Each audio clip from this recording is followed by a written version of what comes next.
it's Jessica with Keepers of the Old Ways, and I am outside today working on my fall gardening. I'm going to get my seeds started, and I thought I would bring you along with me.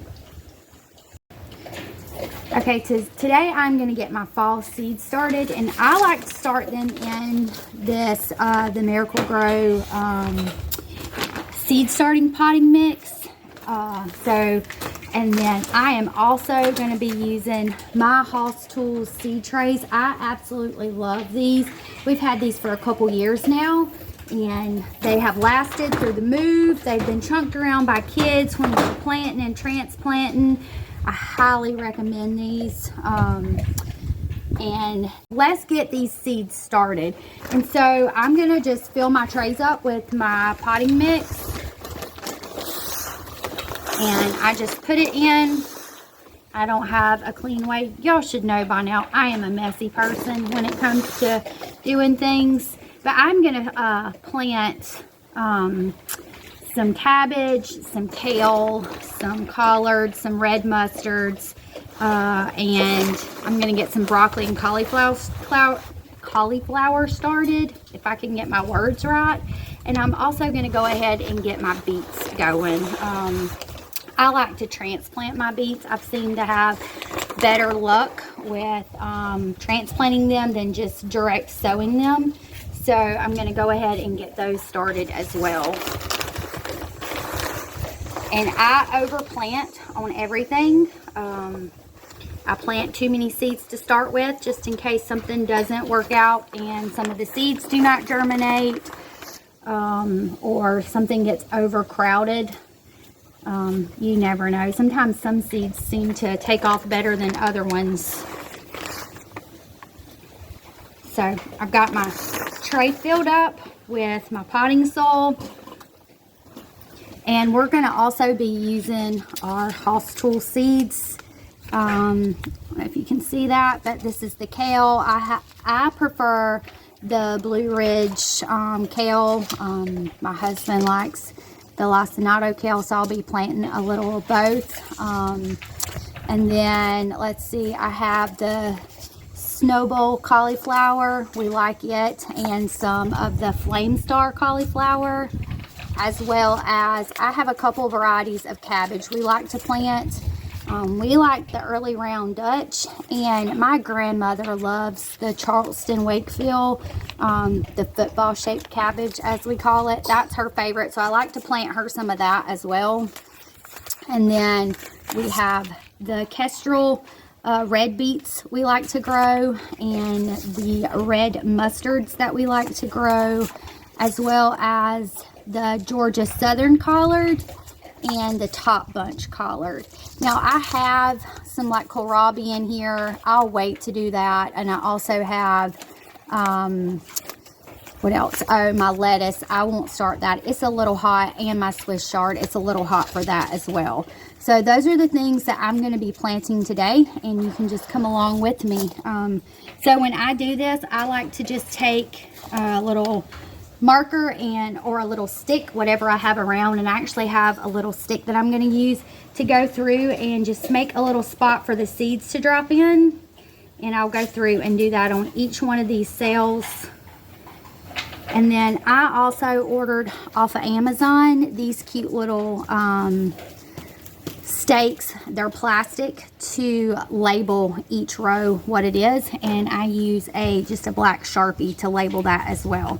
And I try to have everything ready so I don't have to keep stopping and go and look for things, and it moves a lot smoother and a lot faster, especially whenever I have kids homeschooling inside, and then sometimes I may have something going in the oven that I need to be mindful of, and the faster I can get things done, the more it makes my life not as stressful. So just I'll go ahead and get all these holes for the seeds.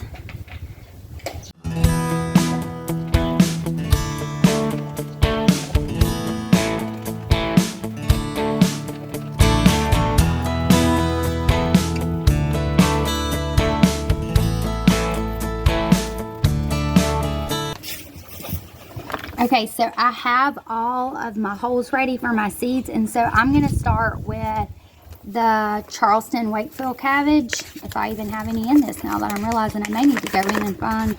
Okay, we'll start with the early round Dutch. I keep mine when I run out so I know what variety it was that we like to order and what company we like to order from. Sometimes I may not be doing the ordering and my husband may order, or I may ask my daughter or son to order for me. And this way I can have a record of what we planted last year that we liked and what worked for us. Sometimes we'll try new varieties and we end up not liking them, or try a company and the seeds may not have germinated as well. And I know sometimes that can just happen. It's not every time, so we will always try them again. But we've had good luck with Hass, and they're not too far from us, so we like to support them. So I'm going to plant the early round Dutch, and then I'm going to make a label for the row.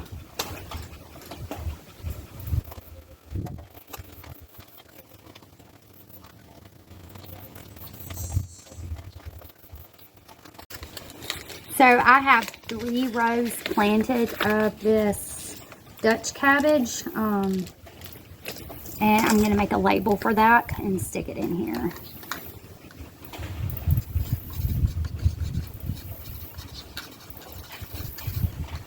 And then I just stick it in the first row, and I'll go ahead and make sure I know where I stop. I'll cover these lightly. They're not real deep. And just pat it to make sure we get good seed to soil contact. So we have 3 rows.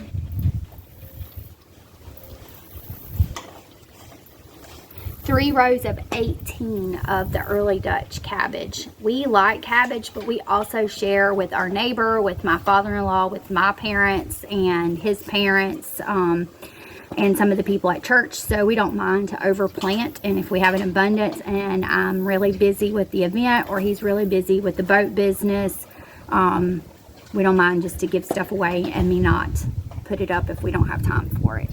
So now I'm going to plant the Blue Ridge kale, and that'll go in the next section. We won't need as much as this to plant because it's a cut and come again, whereas the cabbage, you harvest it and that's it. So I have 1 row of the Blue Ridge curly cabbage.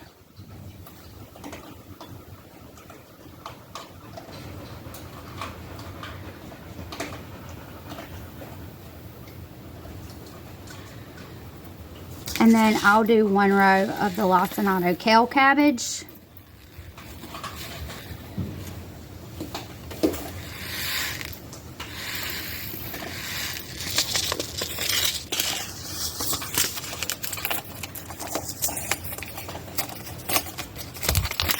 And I better go ahead and write this on this little tab right here so I remember which one I did first. And I'm just going to put curly cabbage, or curly kale on here. I'm trying to write cabbage.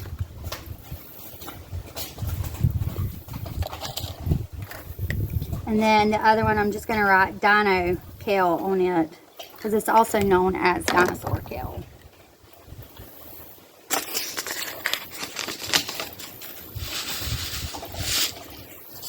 The wind's blowing, so I'm trying to make sure these seed packets don't blow everywhere.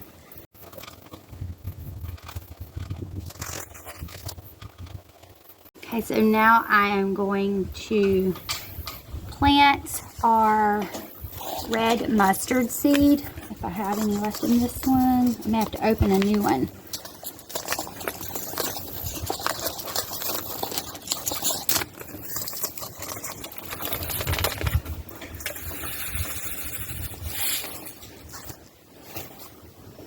We like a lot of mustards and a lot of collards, so that'll be, I'll plant 2 rows of each of those.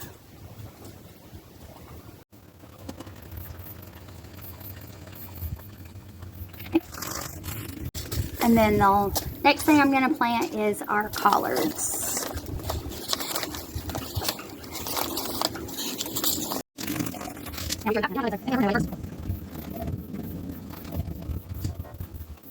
Make my label for my red mustards and my label for my Georgia collards that I just got started.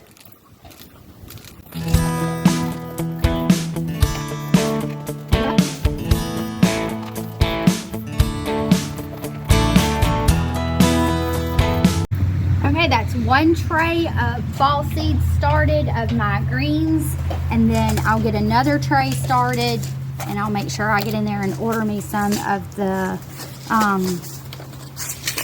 Charleston Wakefield cabbage that my grandmother loves. But now I'll get another tray started, and that will go for our broccoli and our cauliflower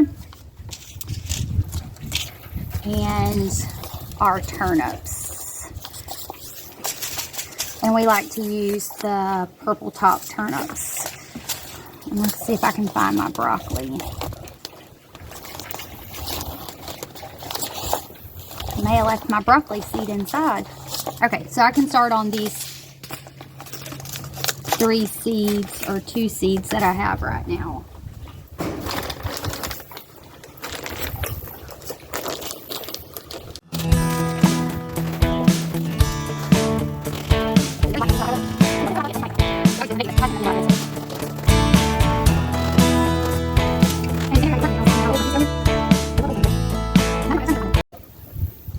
Okay, so my phone had quit recording and it did not realize it, and so I actually went in and grabbed some of my broccoli seed. So I'm gonna put these purple top turnip seeds in.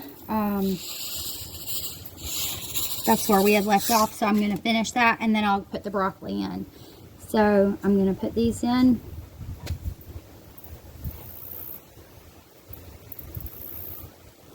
And I'll do a couple rows of turnips. And I actually didn't think to grab the rutabaga seed. We like to plant rutabagas as well. And we'll probably plant a whole big section of turnips and collards and mustards and rutabagas.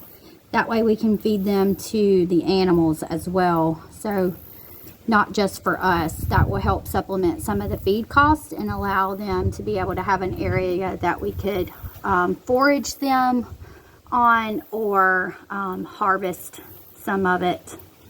I'm not paying attention to where I'm at, and I'm dropping seeds in the holes in between instead of in the actual section. Okay, I'm going to cover my turnips up and hope that my packet didn't just spill a bunch of seeds out.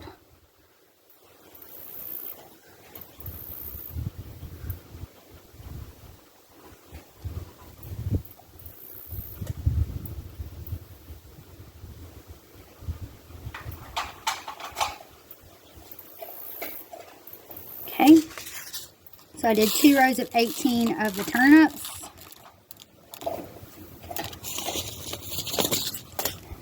And then now I'll do some broccoli.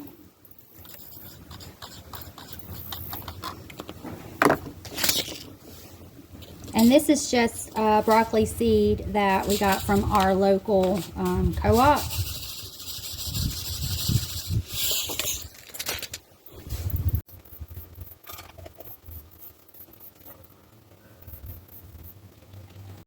Now it's 3 rows of the broccoli seed, and then now I'm going to do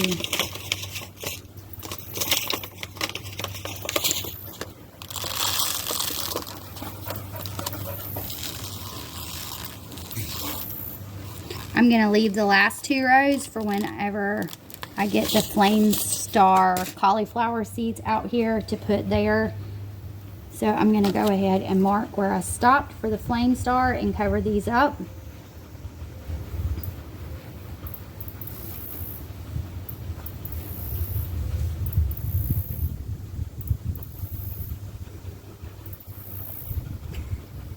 And then I will have to get a little more soil and get another tray going, and I'll get the beets going for us. And the kohlrabi as well. I was thinking, I told y'all I could go a little overboard sometimes on how much I plant of things. That's okay. Nothing gets wasted around here.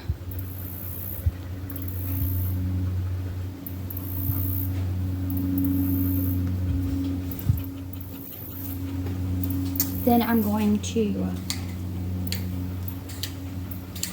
lightly wet this.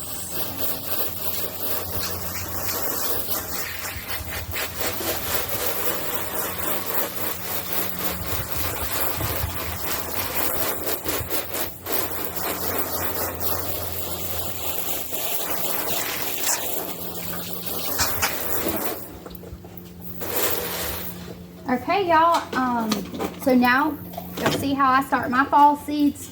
I'm sure you have a different method, and I would love to see how you do that. Do you use cups? Do you use house trays? Is there another way that you do it? If you do direct sowing when you get yours in the ground, what area are you from? What zone? Put a comment down below, and y'all just remember, live like your ancestors. Until next time.